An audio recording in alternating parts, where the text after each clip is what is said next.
Good morning. आज CTET का test series शुरू करने जा रहा हूँ। लेकिन थ्योरी का क्लास लगातार होते रह रहा है, जो ऑफलाइन और ऑनलाइन दोनों क्लास में मैं करवा रहा हूँ।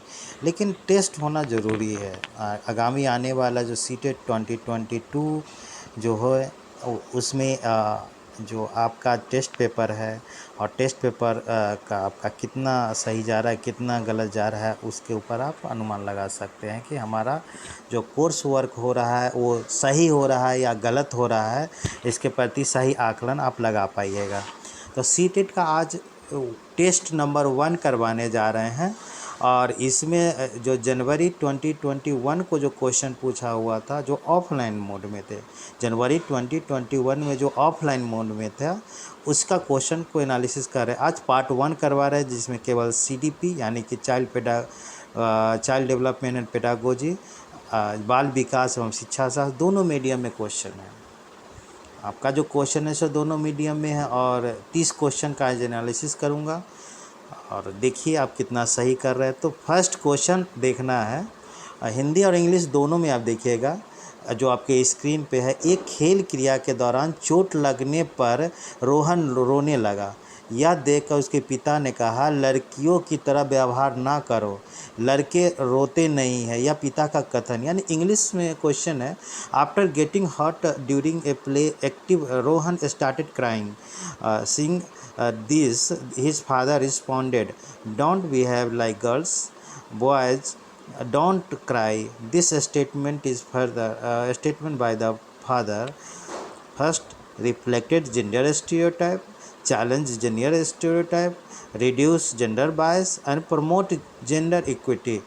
फर्स्ट ऑप्शन जो हिंदी में कहते हैं कि लैंगिक रूढ़िवादिता को दर्शाता है, लैंगिक रूढ़िवादिताओं को चुनौती देता है, लैंगिक भेदभाव को कम करता है और लैंगिक समानता को बढ़ावा देता है। देखिए क्वेश्चन जो है, क्वेश्चन में आप लोग को समझना है, क्वेश्चन में यह समझना है कि भाषा क्या है। ऑप्शन को आपको निकालना है। पहली चीज़ है कि लैंगिक समानता को करता है, इस ऑप्शन को आप काट दीजिए। जो फर्स्ट ऑप्शन जो आपका दिया हुआ है, इस ऑप्शन को आप जो है सो पहले आप हटाइए। फर्स्ट ऑप्शन तो नहीं होगा इसका, तो फोर्थ जो ऑप्शन होगा ये नहीं होगा। लैंगिक समानता को बढ़ावा देता है, ये नहीं होगा। दूसरी ऑप्शन है कि लैंगिक भेदभाव को कम करता है, ये भी नहीं होगा। यानी कि दोनों नहीं होंगे। लैंगिक भेदभाव को कैसे कम कर रहा है? नहीं कर रहा है। लड़का को कह रहा है क्या जो तुम मत चिल्लाओ, चोट लगा हो, दर्द लड़का को हो रहा है, पिता कहता है कि ना चिल्लाओ, ये लड़की रोता है। तो यह क्या दिखाता है? भेदभाव को कम। यानी कि लड़का लड़की में जो भेदभाव उनके पिता दिखा रहे हैं उसको तो कम नहीं कर रहा है। लैंगिक रूढ़िवादिता को चुनौती देता है, चैलेंज ऑफ जेंडर स्टीरियोटाइप, इस पर सोचा जा सकता है। थर्ड क्वेश्चन सेकेंड पे सोचा जा सकता है और फर्स्ट लैंगिक रूढ़िवादिता को दर्शाता है, ये दोनों ऑप्शन पे सोचा जा सकता है। तो इसका जो आंसर सही रूप से अगर जेंडर स्टीरियोटाइप के बारे में समझिएगा, तो जेंडर स्टीरियोटाइप जो है सो पूर्वाग्रह से ग्रसित है। यानी कि रूढ़िवादिता है सो पूर्वाग्रह, लड़की को समझाता है कि यह जो है सो संवेदनशील होता है, लड़का होता है सो मजबूत होता है, लड़की जो है सो किचन संभालती है, लड़का जो है सो बाहर का काम संभालता है। यह क्या दिखा रहा है? यह रूढ़िवादिता दिखा रहा है। इसीलिए इसका अप्रोप्रिएट आंसर जो होना चाहिए वो ऑप्शन ए होना चाहिए। इसका अप्रोप्रिएट आंसर ए होना चाहिए कि जेंडर स्टीरियोटाइप को रिफ्लेक्ट करता है, यानी रूढ़िवादिता को दिखा रहा है। यहाँ पे चैलेंज नहीं दिखा रहा है। चैलेंज कहना गलत होगा, क्योंकि यह पूर्ववर्ती से चलते आ रहा है कि लड़का यह काम करेगा, लड़की यह काम करेगा। लड़की अगर रो रही है तो समझो कि वो लड़की रो रही है। लड़का अगर मजबूत होता है, बलवान होता है, लड़की कमज़ोर होती है, इस तरह को शो करा जाता है। तो इस क्वेश्चन का आंसर रूढ़िवादिता, जो कि एक तरह की चैलेंज है, वो चैलेंज को दिखाता है। चैलेंज है, लेकिन यह जो है सो पूर्वाग्रह से कहता है, आपके दादा परदादा से होते हुए चलते आ रहा है। इसीलिए इसका आंसर ए होना चाहिए और ए होगा ही। 100% आंसर इसका जो होंगे सो आपका ए होगा। नेक्स्ट क्वेश्चन जो है, अगली क्वेश्चन पे आप लोग ध्यान दीजिए। सेकेंड क्वेश्चन प्रोग्रेसिव क्लासरूम के ऊपर दिखाता है। प्रोग्रेसिव मतलब बच्चों का लर्निंग डेवलपमेंट, क्लासरूम का मतलब होता है लर्निंग डेवलपमेंट। तो ऑप्शन सुन लीजिए। अध्यापक को अटल पाठ्यक्रम का पालन करना चाहिए। फर्स्ट ऑप्शन कह रहा है अध्यापक को अटल पाठ्यक्रम का पालन करना चाहिए, यानी कि टीचर्स को जो सिलेबस है उसको कठोरता से पालन करना चाहिए। पहला प्रोग्रामेटिक या प्रोग्रेसिव क्लासरूम का पहला कोटेशन है, पहला ऑप्शन दिया हुआ है कि teachers should follow the fixed curriculum. देखिए यहाँ पे फिक्स्ड करिकुलम जो लिख दिया है यही आपका ऑप्शन जो है, ये ऑप्शन आपको पहले से काट के चलना चाहिए। क्वेश्चन बनाने के लिए आपको ज्ञान की ज़रूरत नहीं है, क्वेश्चन को कैसे हल करते हैं यहाँ फिक्स्ड है दिया हुआ, इसीलिए फिक्स्ड को आप हटाइए, इसीलिए पहला ऑप्शन को आप काट दीजिए। दूसरा ऑप्शन कह रहा है क्या जो विद्यार्थियों के बीच प्रतिस्पर्धा पर बल देना चाहिए। थोड़ी समय के लिए सोच लीजिए, प्रोग्रेसिव मतलब कंपटीशन नेचर में भी थोड़ी देर के लिए सोचिए। अगला ऑप्शन कहता है ज्ञान के संरचना के लिए प्रचुर मौके प्रदान करना चाहिए। Ample opportunities should be provided for construction of knowledge, इस पे भी आप कंसीडर कर सकते हैं। चौथा ऑप्शन कह रहे हैं क्या जो विद्यार्थियों को अपने एकेडमिक अंकों के आधार पर नामांकन, देखिए फर्स्ट और फोर्थ तो हमेशा के लिए आप काट दीजिए कि दोनों नहीं होंगे। एक कह रहा है फिक्स्ड, दूसरा कह रहा है कि एकेडमिक नंबर के लिए, तो दो ऑप्शन गलत हो गए। बल देना चाहिए प्रतिस्पर्धा पे और प्रचुर मात्रा में आपको मौके मिलना चाहिए। तो प्रगतिशील का मतलब होता है ज्ञान की वृद्धि करना है। प्रगतिशील मतलब टू अपॉर्चुनिटी, जो ज्ञान होता है ज्ञान को बढ़ावा देना। ज्ञान कैसे आप बढ़ा रहे हैं, कैसे कंस्ट्रक्ट करके ज्ञान बढ़ा रहे हैं, उसके ऊपर ध्यान देना चाहिए। इसीलिए इसका अप्रोप्रिएट आंसर 3 होना चाहिए। प्रगतिशील यानी प्रोग्रेसिव क्लासरूम मीन्स क्या होता है, बच्चे ज़्यादा से ज़्यादा लर्न कर सकें। लर्न का क्या माध्यम होगा वो माध्यम आप निकालिए, लेकिन प्रोग्रेसिव क्लासरूम यानी प्रगतिशील क्लासरूम का सबसे अहम रोल होता है ज्ञान को बढ़ावा देना, कैसे कंस्ट्रक्ट कर रहे हैं, संरचना कैसे कर रहे हैं। इसलिए सेकेंड का ऑप्शन आपका होना चाहिए 3। थर्ड क्वेश्चन पे आइए। एक गतिविधि के दौरान छात्रों को संघर्ष करते देख एक अध्यापिका बच्चों को संकेत और इशारे में जैसे क्या, क्यों, कैसे प्रदान करने का फैसला लेती है। लेव वाइगोस्की के सिद्धांत के अनुसार अध्यापिका की यह योजना after observation that students are struggling to proceed further on an ongoing activity, teacher decided to provide cues and hints in form of what, why, how, according to Vygotsky theory strategy of teachers। First option कह रहे हैं बच्चों को अधिगम के लिए अनुप्रेरित और निष्प्रेरित करना चाहिए, demotivate the children to learn, first option कह रहे हैं। सेकेंड ऑप्शन कह रहा है एक्ट ऑफ एस्केप होल्डिंग, अधिगम को पार या आधारभूत संरचना पे काम करना चाहिए। तीसरा ऑप्शन कह रहा है cause to withdrawal tendency among students, बच्चों छात्रों को प्रत्याहार और निकास में प्रवृत्तियाँ पैदा करेगी। Fourth be meaningless in process of learning. तो 4 ऑप्शन कह रहे हैं। तो देखिए इसको ऑप्शन को हटाने का क्या तरीका होगा, ऑप्शन को आप कैसे हटाइएगा। ऑप्शन को हटाने के लिए देखिए पहला ऑप्शन कह रहा है demotivate the children to learn. English Hindi में अगर नहीं समझ में आ हिंदी में अगर नहीं समझ में आ रहा है तो इंग्लिश में देखिए बच्चों को अधिगम के लिए अनुप्रेरित और निष्प्रेरित करना चाहिए। अनुप्रेरित और निष्प्रेरित यानी डीमोटिवेट यानी कि अनुत्प्रेरित और निष्प्रेरित, यह वर्ड अगर नहीं समझ में, डीमोटिवेशन आपको डिमोरलाइज करना, तो ये ऑप्शन तो हमेशा के लिए काट दीजिए, फर्स्ट ऑप्शन तो नहीं होगा। तो दूसरा ऑप्शन देखिए act of escape holding for learning, तो दूसरी ऑप्शन के ऊपर सोचते हैं। तीसरी ऑप्शन कह रहा है cause to withdrawal tendency among students, छात्रों को प्रत्याहार और निकास की प्रवृत्ति करना, ये भी नहीं होगा।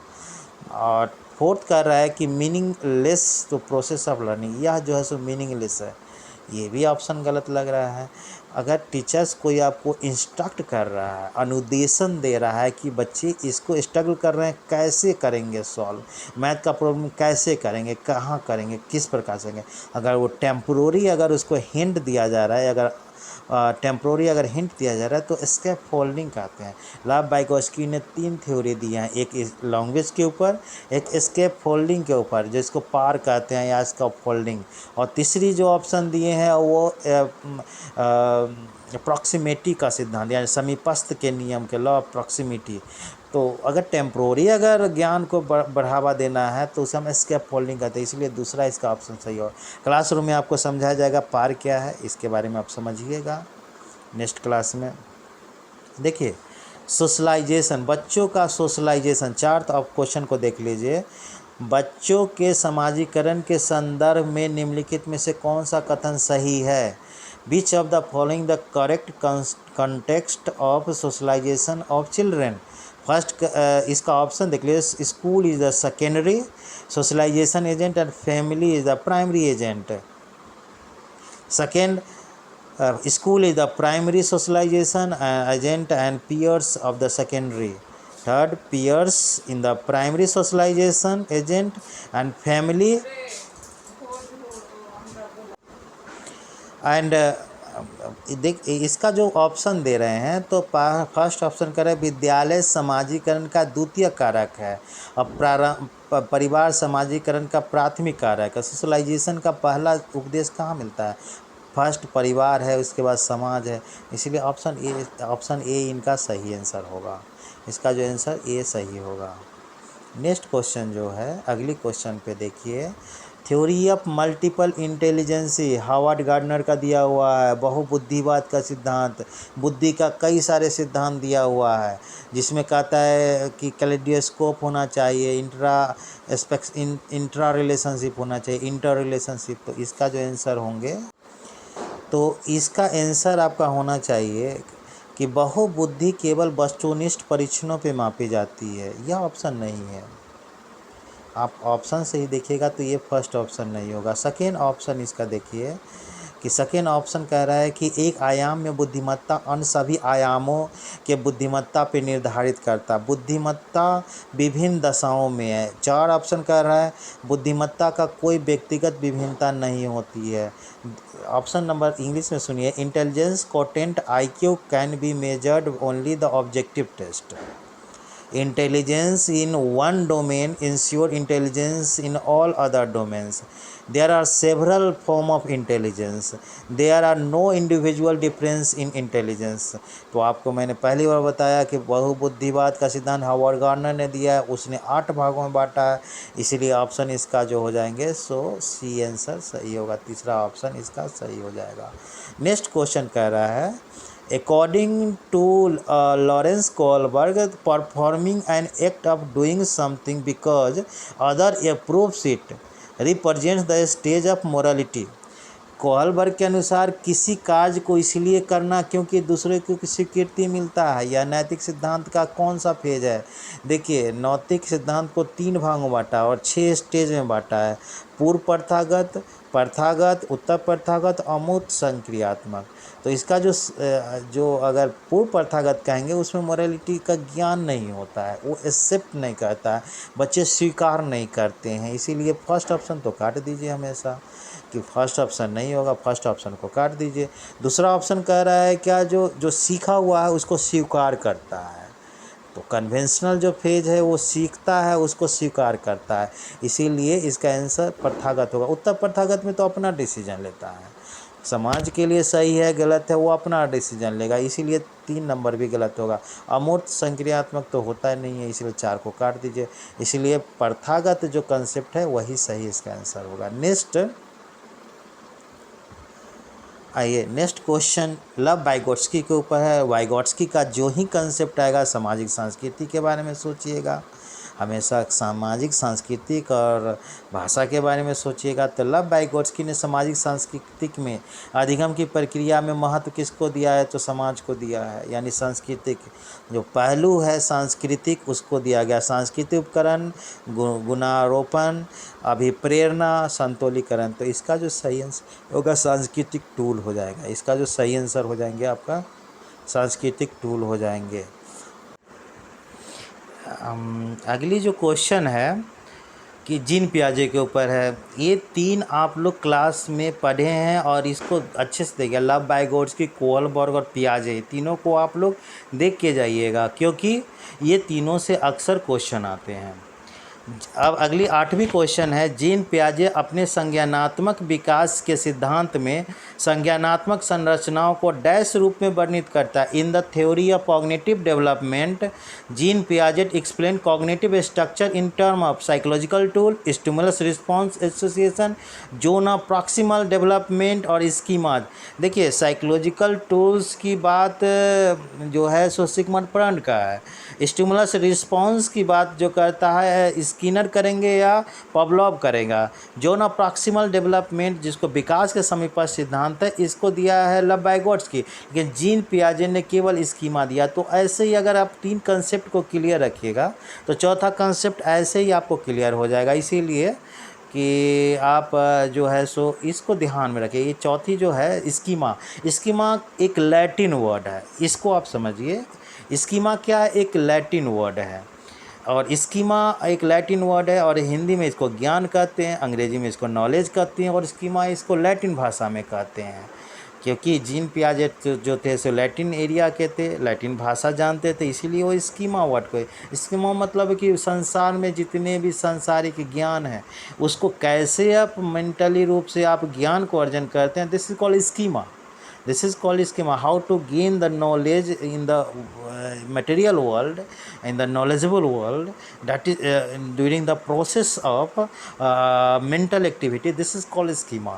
तो जनरल सी बात है, स्कीमा को सिंपल मीनिंग में जानिए आप। Schema means knowledge. इससे आगे आप क्लास में समझिएगा।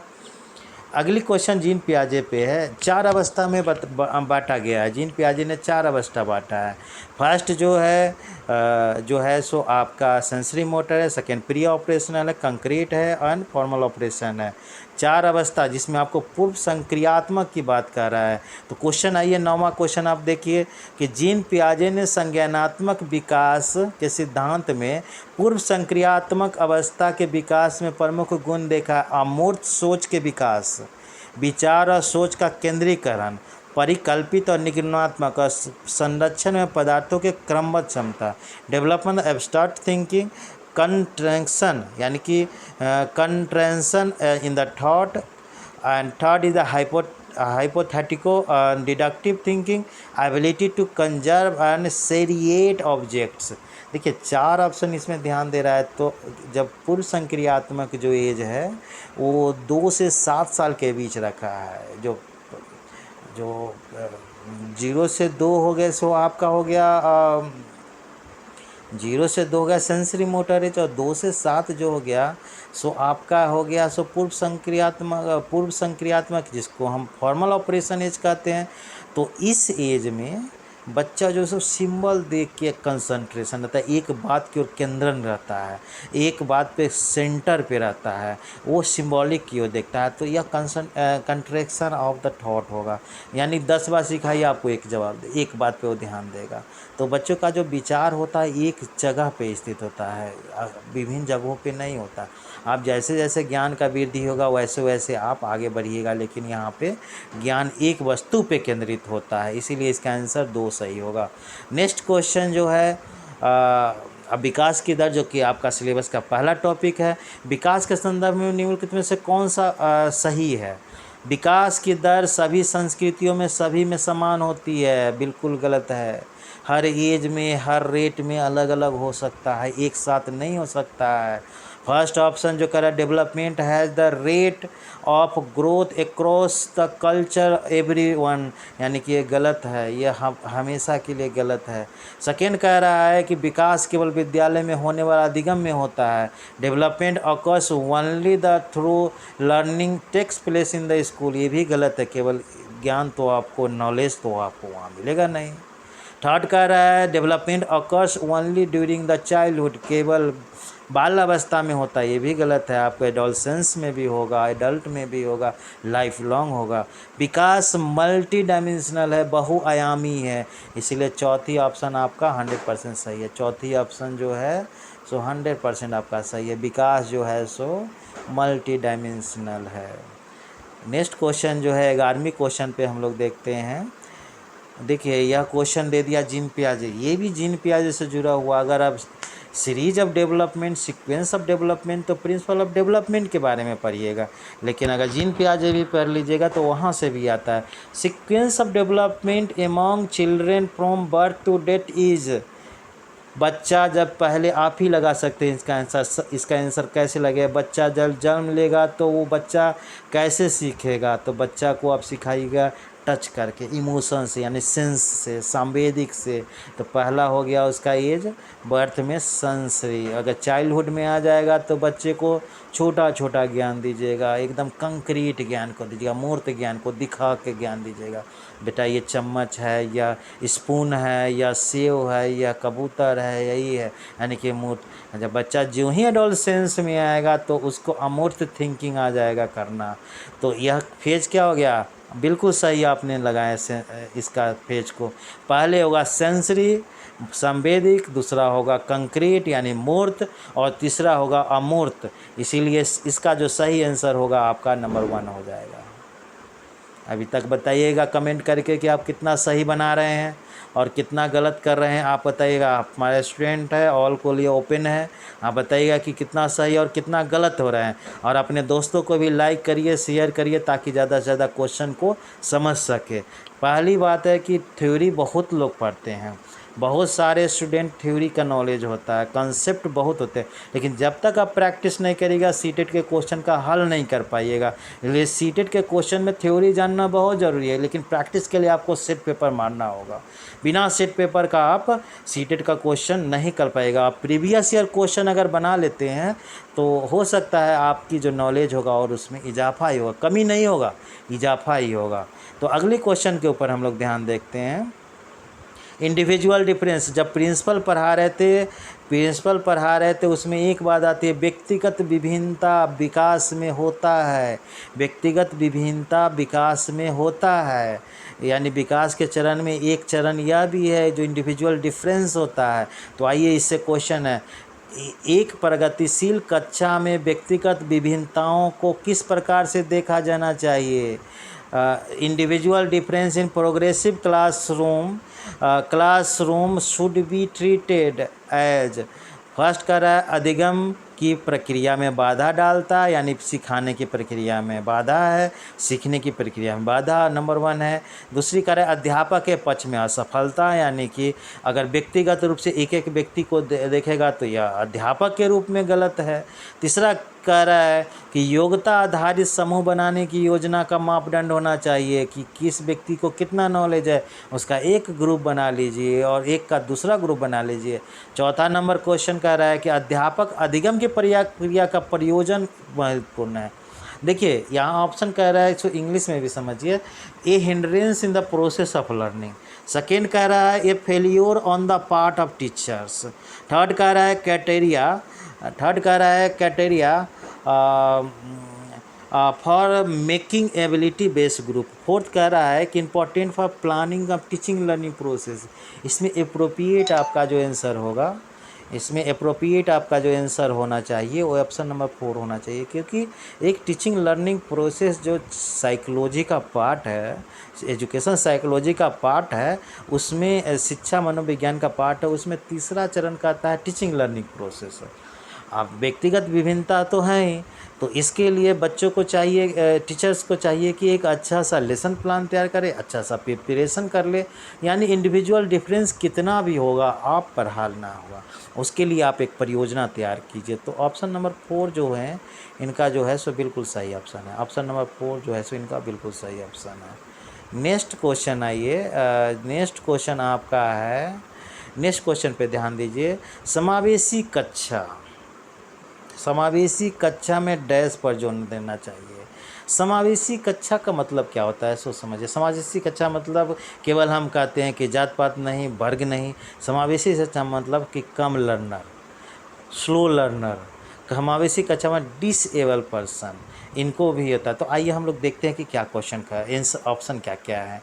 फर्स्ट ऑप्शन कह रहा है प्रदर्शन अभिमुखी लक्ष्यों पे, अभिभेदी समरूपी निर्देशों पे, सामाजिक पहचान के आधार पे छात्रों का अलगाव, या बच्चे को सामर्थ्य में अधिकतम करने का अवसर प्रदान करना। देखिए 4 ऑप्शन कह रहा है प्रदर्शन अभिमुखी, हिंदी समझ में नहीं रहे तो इंग्लिश पढ़ते हैं। परफॉर्मेंस ओरिएंटेड गोल, आपकी इंक्लूसिव क्लासरूम का मतलब होता है कि बच्चे जितना परफॉर्मेंस करेंगे अच्छा, उसके आधार पे इंक्लूसिव होगा। नहीं, ये बिल्कुल नहीं है। इंक्लूसिव को सबको समाहित करना है, केवल परफॉर्मर को नहीं समाहित करना है। इसीलिए ऑप्शन ए गलत है, ऑप्शन 1 गलत है। सेकेंड कह रहा इन अनडिफरेंस इंस्ट्रक्शन, अविभेद या समरूपी, नहीं ये भी गलत है। थर्ड कह रहा है segregation of students based on their social identity, अलग अलग करना सामाजिक आधार पे, पहचान के आधार पे अलगाव, ये भी गलत है। इंक्लूसिव का तो मतलब अलगाव है ही नहीं, तो ऑप्शन से ही आप पकड़ सकते हो। चौथी कह रहा है provided opportunity aiming maximum potential of individual, बहुत से बहुत आप जैसा जिस बच्चों को चाहिए वैसा आप अवसर प्रदान कीजिए। हैंडीकैप है तो उसको भी समझाने का प्रयास कीजिए, अगर स्लो लर्नर है उसको भी समझाने का प्रयास कीजिए, भाषाई विभिन्नता है उसको भी समझाने का प्रयास कीजिए, कास्ट के आधार पर उसकी पहचान बताइए, डेमोक्रेसी की परिभाषा सिखाइए। यानी कि हर एंगल से बच्चों को क्लासरूम में इक्वलिटी प्रदान करना है, समानता प्रदान करना है, टीचिंग के दौरान समानता प्रदान करना है। इसीलिए ऑप्शन इसका जो होना चाहिए 4 नंबर सही होना चाहिए। 4 नंबर आपका जो आंसर होगा वो बिल्कुल सही ऑप्शन है। अगली क्वेश्चन पे हम लोग ध्यान देते हैं, और ये अगली क्वेश्चन जो है 14 नंबर क्वेश्चन है। 14 क्वेश्चन है, ये आ गया right to education, right to personal with disability act, यानी कि 2016 में पास किया गया था। हैंडीकैप जिसको आज दिव्यांगजन कहते हैं, उसके लिए किया गया था। उसमें किस किस स्टूडेंट को शामिल किया गया है? रिटायर्ड स्टूडेंट्स, हैंडीकैप स्टूडेंट्स, छात्र जो शारीरिक दिव्यांगता है, छात्र जो शारीरिक अशक्त है। देखिए ये सब चीज़ नहीं कहा गया। रिटायर्ड स्टूडेंट्स, स्टूडेंट केवल एक ही वर्ड क्या, हैंडीकैप विकलांग स्टूडेंट्स। इसीलिए ऑप्शन इसका जो होना चाहिए दूसरा सही होगा, सेकेंड ऑप्शन सही होगा। अगली क्वेश्चन पे आप लोग आइए। अधिगम, हमेशा ध्यान रखिएगा क्वेश्चन में कि जो नहीं होगा उसको हाईलाइट कर लीजिएगा एग्जाम में। In order to address need to student the facing learning difficulties, ये भी आपका रिटायर्ड में हो गया, ये भी बच्चे हो गए स्लो लर्नर में आते हैं। अधिगम कठिनाई से जूझते हुए बच्चों को संबोधित करते हुए एक अध्यापक को क्या नहीं करना चाहिए, क्या नहीं करना चाहिए? तो अधिगम अगर नहीं समझ रहा है, कोई बच्चे अगर नहीं सुन पा रहे हैं, नहीं बोल पा रहे हैं, नहीं लिख पा रहे हैं, उसके लिए क्या करना चाहिए? तो फर्स्ट ऑप्शन क्या नहीं करना चाहिए, यहाँ पे ऑप्शन को हम हमेशा आप लोग ध्यान रखिएगा। जहाँ कहीं भी नहीं रहेगा तो उसको अंडरलाइन कर लीजिएगा, नोट रहेगा उसको अंडरलाइन कर लीजिएगा। अगर उसको सही मान लीजिएगा तो आपका क्वेश्चन भी गलत हो जाएगा, 1 नंबर भी जाएगा। दृश्य सामग्री इस्तेमाल करना, अगर जो सुन नहीं रहे उसको ऑडियो विजुअल प्रोग्राम अगर करवा देंगे तो ज़्यादा बेहतर होगा। मल्टीपल ऑडियो विजुअल अगर करवा दीजिएगा तो ज़्यादा बेहतर होगा। तो ये तो नहीं होगा, क्योंकि नहीं करना चाहिए तो अध्यापक को तो ये करना चाहिए। संरचनात्मक शिक्षा शास्त्रीय उपागम का इस्तेमाल करना, द कंस्ट्रक्टिव पेडागोगिज्म अप्रोच, ये भी तो हमें लगता है कि अध्यापक करता ही है, ऐसा तो करना ही चाहिए। इंडिविजुअल एजुकेशन प्लानिंग, और चौथी कह रहा है practice rigid structure for pedagogy assessment, structures for pedagogy assessment. यानी ऑप्शन कह रहा है कि देखिए यहाँ पे आपको ऑप्शन ही पकड़ना है, शिक्षा शास्त्र और आकलन के लिए जटिल संरचनाओं का प्रयोग करना। जटिल संरचना, एकदम कम्प्लेक्स, कैसे पढ़ाने, कम्प्लेक्सिटी से पढ़े, बच्चे समझ में, आधा समझे आधा नहीं समझे, तो यह टीचर्स को नहीं करना चाहिए। ऑप्शन 4 को सही मानिए, ऑप्शन नंबर 4 को आप लोग सही मानिए कि ऐसा शिक्षक को नहीं करना चाहिए। नेक्स्ट क्वेश्चन जो है, primary identifying feature of creativity, रचना, बच्चों को पेंटिंग आता है, बच्चों को अलग अलग एक्टिविटी, एक्स्ट्रा करिकुलर एक्टिविटी में निपुण होता है, वो किस प्रकार के बच्चे होते हैं? एक तो कि साइंस का नॉलेज हो गया, विज्ञान का नॉलेज हो गया, ये तो क्रिएटिविटी है ना। क्रिएटिविटी का एकेडमिक से कुछ अलग बच्चे कर रहे हैं तो किस प्रकार की थिंकिंग होगा? तो थिंकिंग होगा लो। पहला ऑप्शन कह रहा है लो कंप्रीहेंशन, कम अपरिज्ञानता, बोधगम्यता। क्या ये सही है कि जो बच्चे को अगर ज़्यादा क्रिएटिविटी में नॉलेज है, क्या उसको ज्ञान में कमी होता है? ये गलत है। तीसरा ऑप्शन कह रहा है अति सक्रियता, हाइपर एक्टिविटी, वो काफ़ी एक्टिव रहता है, हाइपर एक्टिविटी रहता है, नहीं ये भी नहीं। अनइंटेक्टिव रहता है, पढ़ाई में अनइंटेक्टिव रहता है, ये भी गलत है। डाइवर्जेंट थिंकिंग मतलब होता है क्या, जो विभिन्न क्षेत्रों में अपने ज्ञान को, अपना विचार को बांटना, इसको कहते हैं हम लोग अपसारी, डाइवर्जेंट। इसीलिए इसका जो आंसर हो जाएगा सो 2 हो जाएगा। 3 प्रकार का थिंकिंग होता है, अपसारी, अभिसारी और पैरेलल। तो 3 प्रकार के होते हैं, वो समझिएगा। अपसारी का मतलब यही होता है कि अपनी ज्ञान, अपना विचार को विभिन्न क्षेत्रों में लगाना है, जिसको हम कहते हैं अपसारी चिंतन। 17 नंबर क्वेश्चन को देखिए। 17 नंबर क्वेश्चन क्या है, विभिन्न पृष्ठभूमियों के अधिगम करता है तो अध्यापक को क्या करना चाहिए? क्या अध्यापक को करना चाहिए? विविधता संबंधी मुद्दों पर बातचीत टालनी चाहिए। विविधता वाली संबंधियों पे तो ये तो नहीं होगा। अगर विविधता वाली मुद्दों पे अगर वो बच्चे को टीचर्स अगर टालेगा तो विविधता का मतलब क्या हो गया? तो पहला तो काट दीजिए। विविध विन्यासों का उदाहरण लेना चाहिए। सभी के लिए मानकीकृत आकलन का इस्तेमाल करना चाहिए। सभी के लिए मानकीकृत का इस्तेमाल करना चाहिए। और चौथी ऑप्शन कह रहा है ऐसे कथनों का इस्तेमाल करना चाहिए जो नकारात्मक रूढ़िवादिता को, धारणाओं को मजबूत करता है। यानी कि use of statement to strengthen of negative stereotype, यानी कि उसमें नकारात्मकता हो, उसमें सही नहीं, स्टीरियोटाइप को सही रूप से नहीं। इसीलिए ये तीनों को आप गलत कर दीजिए, चौथा ऑप्शन सही कर लीजिए। आपको बताए थे स्टीरियोटाइप का मतलब कि पूर्वाग्रह, यानी कि पूर्वाग्रह मतलब कि लड़की मेडिकल में जाएगी, लड़की किचन संभालेगी, लड़की टीचर बनेगा, लड़का जो होगा सो आर्मी में जाएगा, लड़का जो होगा सो डॉक्टर इंजीनियर बनेगा, लड़का आईएएस अफसर बनेगा। तो इस तरह की जो विभेदीकरण लड़का लड़की के बीच में कर दिया गया है, यह नकारात्मकता को समाप्त करना है। एक अध्यापक को पूर्वाग्रह से ग्रसित है, इसको समाप्त करना चाहिए। इसलिए ऑप्शन नंबर 4 इसका सही आंसर होगा। 18वां नंबर क्वेश्चन है प्रॉब्लम सॉल्विंग से क्वेश्चन है। प्रॉब्लम सॉल्विंग बौद्धिक विकास का सिद्धांत। प्रॉब्लम सॉल्विंग ध्यान रखिएगा, क्लास में पढ़ाया गया है। प्रॉब्लम सॉल्विंग मीन्स बौद्धिक विकास। तो समस्या समाधान क्षमताओं को किस प्रकार से सुसाध्य किया जा सकता है? लगातार अभ्यास एवं क्रियान्वयन पर जोर देकर, समस्याओं के हल हेतु अटल प्रक्रिया के इस्तेमाल करके, समरूपों के इस्तेमाल को बढ़ावा देकर, विद्यार्थियों के डर की भावना पैदा करके। देखिए निगेटिविटी हमेशा का, प्रॉब्लम सॉल्विंग का मतलब क्या होता है कि किस तरह के लॉजिक से आप हल को करिएगा। तो देखिए दूसरा क्वेश्चन ऑप्शन तो हमेशा के लिए गलत है। जो सेकेंड ऑप्शन जो है, सेकेंड जो ऑप्शन जो है आपका कि अटल प्रक्रिया द्वारा, जो रूल रेगुलेशन है उसी के द्वारा, ये तो काट दीजिए। समरूपों को बढ़ाव, एक समान जो चल रहा है उसी दौरान से, जो फार्मूला a+b के होल स्क्वायर के स्क्वायर प्लस 2 वही पे बना रहे, लंबाई इंटू चौड़ाई इक्वल टू वही फार्मूला बना रहे, ये भी गलत है। प्रॉब्लम सॉल्विंग का ये मतलब नहीं होता। डर की भावना द्वारा ये नहीं, तो लगातार अभ्यास करिए, आप क्रियान्वयन पे जोर दीजिए, आप लगातार अभ्यास कीजिए, तभी आप प्रॉब्लम सॉल्विंग कर पाइएगा। इसका एक ही फंडा है, लगातार आप ड्रिल करते रहिए, प्रैक्टिस करिए उस चीज़ को, तभी आप सॉल्व कर पाइएगा उसके आंसर को। चलिए 19 नंबर क्वेश्चन देखते हैं। मोटिवेशन, जो कि मॉस्लो की कंसेप्ट है। मोटिवेशन की प्रेरणा किस पे कायम करते हैं? बच्चों को दंड देकर, दंड दीजिएगा तो बच्चों को मोटिवेशन कहाँ से मिलेगा? प्रवीणता अभिमुखी लक्ष्यों पर जोर देकर, फोकसिंग ऑन मास्टरी ओरिएंटेड गोल। तीसरा कह रहा है बच्चों को आसान क्रियाकलाप देकर। चौथी कह रहा है रोट मेमोराइजेशन तो बिल्कुल ही गलत है, एनसीएफ 2005 हटा चुका है, 2020 एनईपी 2020 हटा दिया। रोट मेमोराइजेशन मतलब क्या होता है?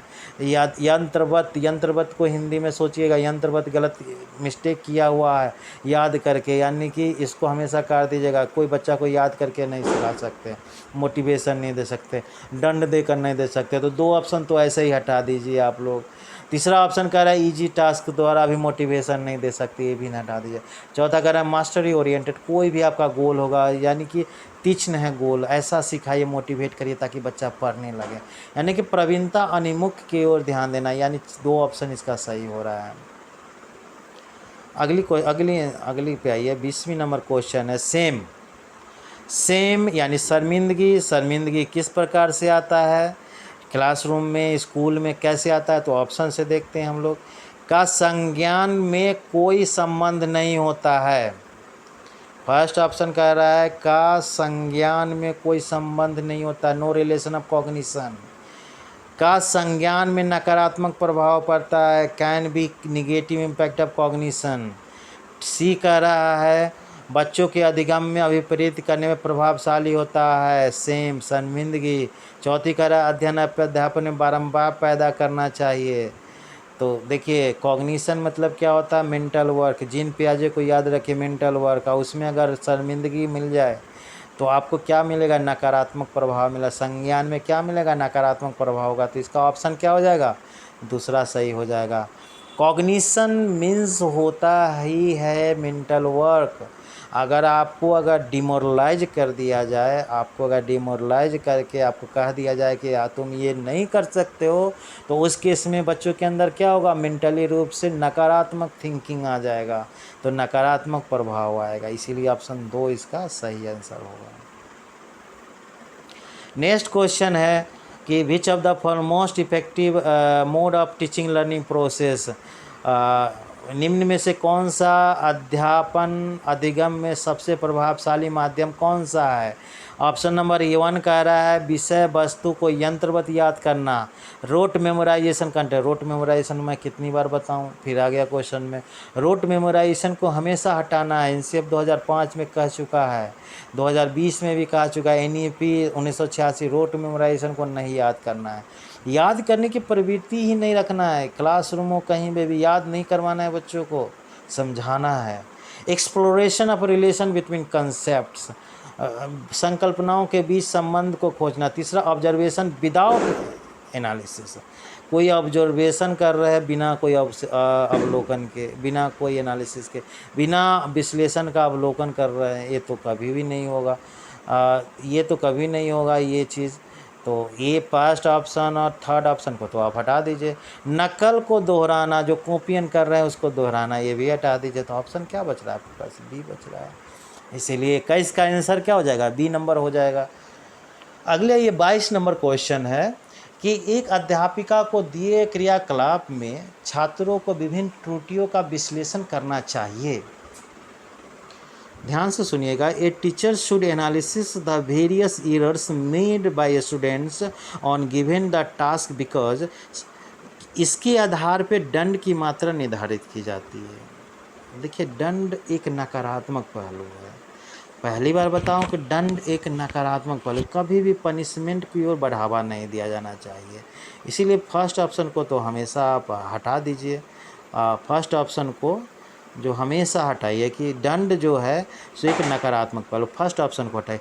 त्रुटियों को समझ करके अध्यापन प्रक्रिया का अर्थपूर्ण बनाना चाहिए। तीसरा ऑप्शन कह रहा है इसके आधार पे ज़्यादा त्रुटियां करने वाले छात्रों को दूसरे छात्रों से अलग कर दीजिए। देखिए यह तो सॉल्यूशन नहीं है। अगर टीचिंग लर्निंग प्रोसेस करा रहे हैं, एक बच्चा अगर ज़्यादा त्रुटि का एक बच्चा, तो आप उसको अलग बैठा, ये तो नकारात्मक हो गया। अधिगम त्रुटियों को शोधन पर निर्भर करता है, नहीं। सीखना जो है सो त्रुटियों, केवल त्रुटि पे नहीं, केवल त्रुटि पे नहीं होता, इसीलिए 4 को बैठा। देखिए त्रुटि का मतलब क्या होता है कि बच्चे इरर करेंगे ही, तो अगर लगातार इरर हो रहा है तो हो सकता है कि आपकी टीचिंग लर्निंग प्रोसेस में अध्यापन और अधिगम में आपका दिक्कत हो रहा है। इसीलिए त्रुटि को समझकर उसको अध्यापन की प्रक्रिया में अर्थपूर्ण बनाइए। इसलिए 2 ऑप्शन इसका सही हो रहा है। अगला क्वेश्चन कह रहा है कि अगला क्वेश्चन ये कह रहा है कि 23 number, it is difficult to children to learn when, बच्चों को सीखने में कठिनाई कैसे होती है। सूचनाओं अलग अलग टुकड़ों में प्रस्तुत की जाए, वो आंतरिक, दूसरी ऑप्शन कह रहा है वो आंतरिक रूप से अभिप्रेरित हो। तीसरी ऑप्शन कह रहा है अधिगम सामाजिक संदर्भ में हो। चौथी ऑप्शन कह रहा है कि विषय वस्तु के बहुरूपों को प्रस्तुत किया गया हो। बच्चों को सीखने में कठिनाई कहाँ होती है, सीखने में कठिनाई कहाँ पे होती है। इन्फॉर्मेशन प्रेजेंटेशन डिसकनेक्टेड चंक, यानी सूचनाओं को अलग अलग टुकड़ों में प्रस्तुत की जाए, ये तो सीखने में नहीं होगा। टुकड़े टुकड़े में अगर समझाया जाएगा तो ये कठिनाई तो नहीं होनी चाहिए, मुझे अनुसार से तो नहीं होनी चाहिए, इसीलिए पहला ऑप्शन तो गलत कर दीजिए। इंट्रांसिक मोटिवेशन, आंतरिक रूप से ये प्रेरित करना चाहिए।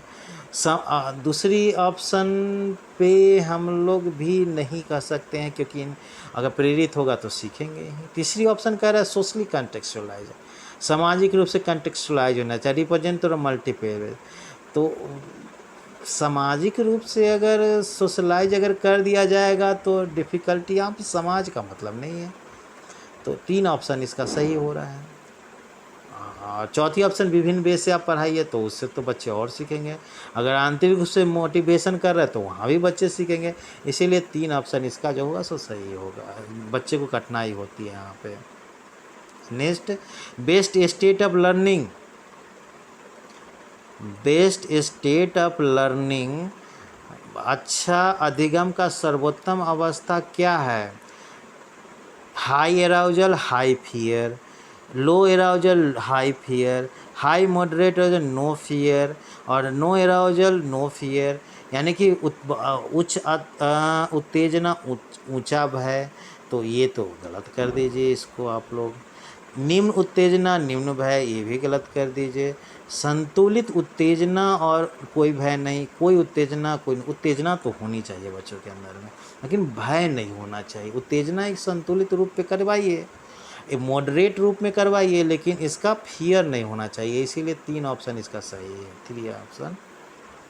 25 नंबर जो क्वेश्चन है, 25 क्वेश्चन जो है उसको देखिए आप लोग। Constructivist view of learning suggest that children dash construction of their own knowledge. अधिगम के संरचनात्मक विचार यह सुझाव देता है कि ज्ञान की संरचना में बच्चों की कोई भूमिका नहीं होती। क्या बात करते हैं, अगर बच्चे भी अगर नहीं कंस्ट्रक्ट करेंगे तो कैसे सीखेंगे? टीचर तो कंस्ट्रक्ट करके सिखाते हैं, बच्चे भी सिखाते हैं। इसीलिए ऑप्शन नंबर 1 तो हमेशा के लिए आप गलत कर दीजिए कि जो ये तो नहीं होना चाहिए। बच्चे पूर्ण रूप से वयस्कों पे निर्भर करते, यह भी गलत है। पूर्ण रूप से वयस्क पे कैसे निर्भर करें? बच्चे सक्रिय भूमिका निभाते हैं। बच्चे जो है सो पूर्ण से पाठ्य पुस्तकों पे निर्भर रहते नहीं, पाठ्य पुस्तक पे ही केवल निर्भर नहीं। NCF 2005 का है, बच्चे केवल टेक्स्ट बुक में ना, और आउटडोर लर्निंग की बात की गई है। तो बच्चे सक्रिय रूप से भाग लेते हैं इसमें। अगर कंस्ट्रक्ट नॉलेज का करेंगे तो बच्चे सही रूप से भाग लेंगे। इसीलिए 4 ऑप्शन को भी काट दीजिए। अगली क्वेश्चन जो है 26 नंबर क्वेश्चन को देखिए। Which of the following believe the good of learning analysis to improving ability to fixed effort don't make to difference failure of uncontrol? Means योग्यता सुधार्थ है, योग्यता अटल है, प्रयासों में कोई फर्क नहीं होती, असफलता अनियंत्रित है। असफलता अनियंत्रित, योग्यता इम्प्रूवेबल, एबिलिटी इम्प्रूवेबल है। योग्यता अटल है, अटल नहीं है, परमानेंट नहीं है, फिक्स्ड नहीं है।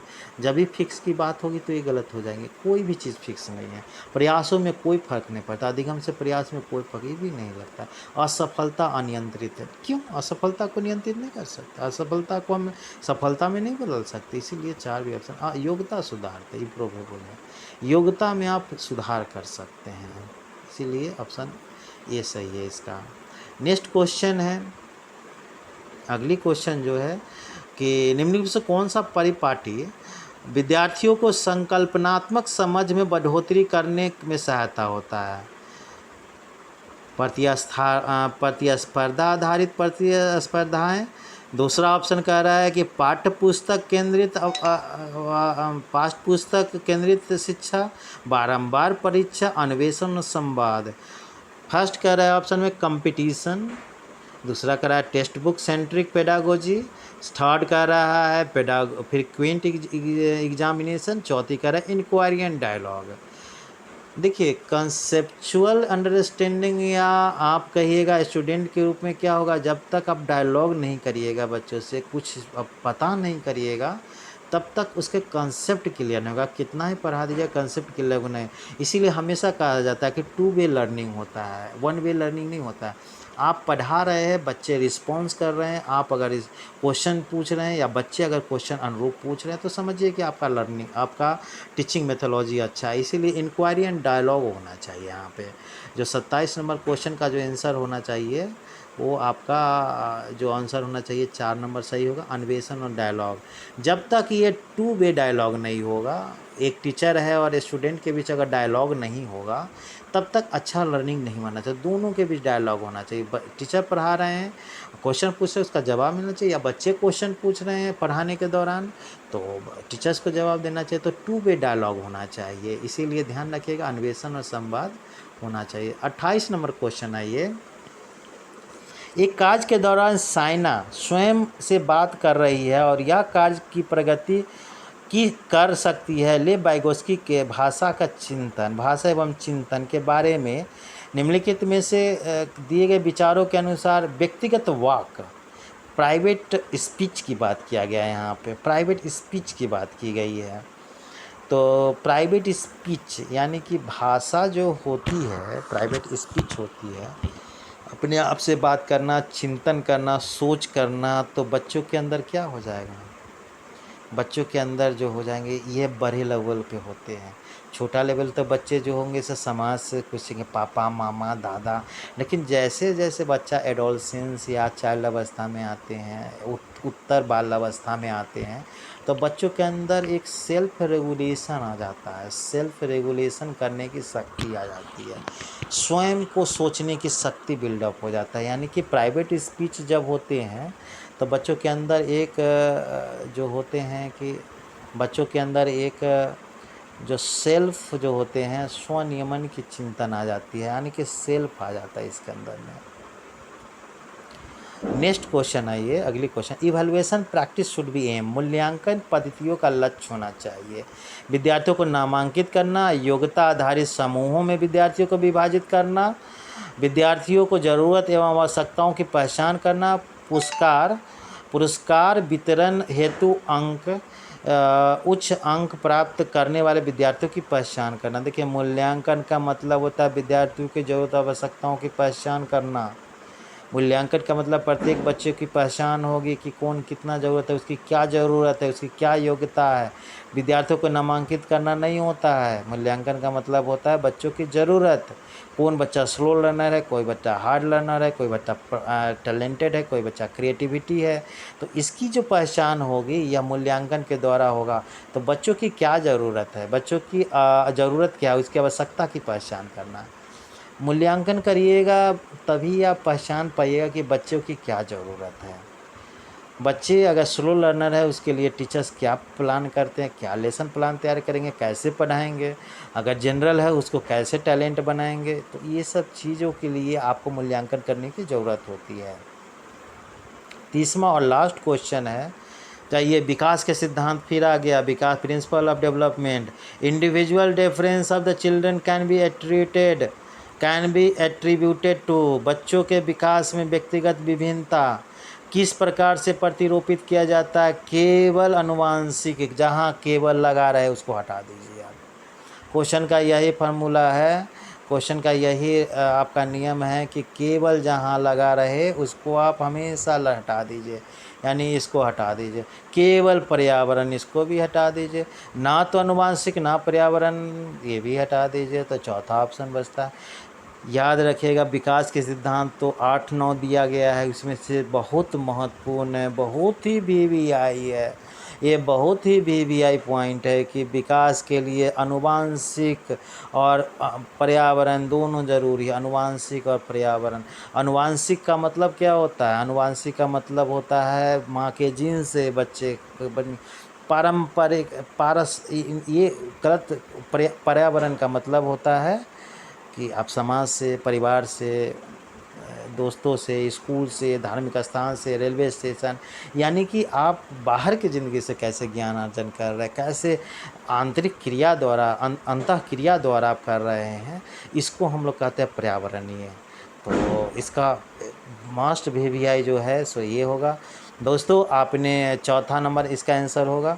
आपने कितना सही किया, कितना गलत किया, आप हमें कमेंट करके बताइए। और बताइए कि जो क्या इसमें इम्प्रूवमेंट किया जाना चाहिए, कैसे और बताया जाना चाहिए, क्योंकि हम डिस्क्रिप्टिव क्लास में बताते हैं और क्लास ले रहे हैं। तो आप इस चैनल विजन पाठशाला को सब्सक्राइब कीजिए और ज़्यादा से ज़्यादा प्रैक्टिस सेट यहाँ पे बताए जाएंगे। 2011 से लेकर 2022 तक के जितने भी पूछे हुए क्वेश्चन और सेट किया हुआ हमारे दिल्ली विश्वविद्यालय के टीचर द्वारा कि सेट किया हुआ क्वेश्चन है, उससे रिलेटेड भी आपको बताया जाएगा। तो लगभग आप प्रतिदिन एक टेस्ट देखिएगा और सॉल्यूशन करिएगा, अपने ज्ञान को इजाफा करिए और सीटेट में ज़्यादा से ज़्यादा नंबर लाने का प्रयास करिए। Thank you for